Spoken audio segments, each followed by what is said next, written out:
Aprobado na ni Pangulong Bongbong Marcos ang rekomendasyon na magpatupad ng 50 pesos na price cap sa imported rice. Sabi ng Pangulo, maglalabas siya ng executive order para opisyal nang maipatupad ito.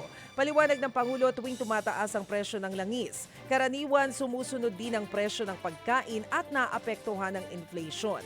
Bagay na gusto raw niyang iwasan, kaya suportado niya ang price cap sa angkat na bigas. Bukod sa price cap, pinalalawig na rin daw ng gobyerno ang benteng bigas program nito. Aabutan na rin daw ng ayuda ang 4 na milyong mga magsasaka at mangingisda ngayong Abril. Mabigat-bigat ang dagdag singil sa liquefied petroleum gas ngayong Abril, mga kapatid. Base po yan sa abiso ng Petron, tataas nga po ng 20 pesos ang singil sa kada kilo ng LPG. Hello, Diyos ko. Katumbas po yan ng 220 piso na patong sa kada tangke ng 11 kilogram na LPG. Mga kapatid, alam mo, ito talaga yung di ko mawari. Bago pa man nila sinabi yung pagtaas, nagtaas na. Agad. Nagtaas na agad. Nagre-reklamo nga yung nanay ko, 1,560 pesos per 11 na kilogram na tangke na daw po dyan sa Maynila sa ngayon. Ay, grabe. So, ibig sabihin, naabot pa ito ng 1,600 or 1,700. Aray ko po, Tita Maricel. Eto, tinitingnan ko yung text ng tatay ko. Yan din ang text sa akin nitong nakaraan. Oh, kita, Napakamahal nagre-reklamo, na ng di ba? LPG. Nagre-reklamo. Doon Magkano? naman sa kapitbahay namin, 1,400. Mas mura ng konti. Mas mura ng kaunti. Oo. Kalain mo yan. Pero ang ending yan, mahal pa rin lahat. Nako mga kapatid, posibleng magtaas daw ang presyo ng ilang pangunahing bilihin pagkatapos ng April 16. Sa programang ito, ipinaliwanag ni Trade Secretary Cristina Roque na tiniyak ng mga manufacturer na ng pangunahing bilihin na kasama sa listahan ng suggested retail price na hindi nila gagalawin ang kanilang presyuhan sa unang 16 na araw ng Abril. Paliwanag ni Roque, kusa raw yan ng mga manufacturer dahil wala namang umiiral na price freeze sa kabila ng pagdedeklara ng National Energy Emergency.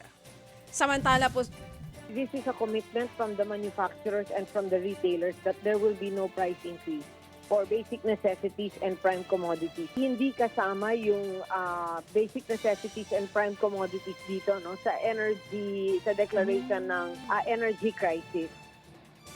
Yan po ang tinig ni Trade Secretary Cristina Roque.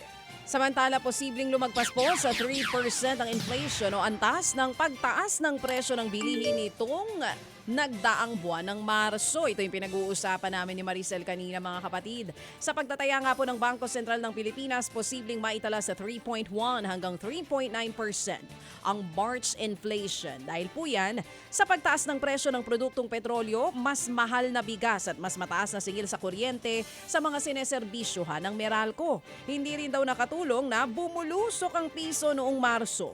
Posible naman daw itong maibsan ng mas murang gulay, isda at ng karne. Huling naitala pong inflation sa 2.4% nitong buwan ng Pebrero. Magtatapos na lang ang buwan ng Marso, humabol pa ang panibagong all-time low ng piso. Sumadsad ang piso sa 60.748 level kontra dolyar kahapon.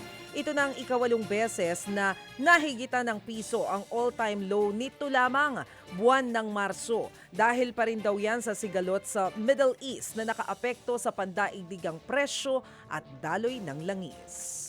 Mga kapatid, para sa iba pang mga balita at impormasyon, sundan niyo po kami sa X, Instagram, Facebook at syempre sa TikTok, True Network PH. Mag-subscribe din po kayo sa aming YouTube channel, True Network. May website din po tayo, truenetwork.ph, at pwede niyo rin po kaming mapanood sa Channel 19 ng aming True FM TV. Lagi pa rin makinig sa radyo dito po sa 105.9 True FM dahil dito, laging true sa'yo, kapatid. Ito tayo sa totoo, tunay at tapat.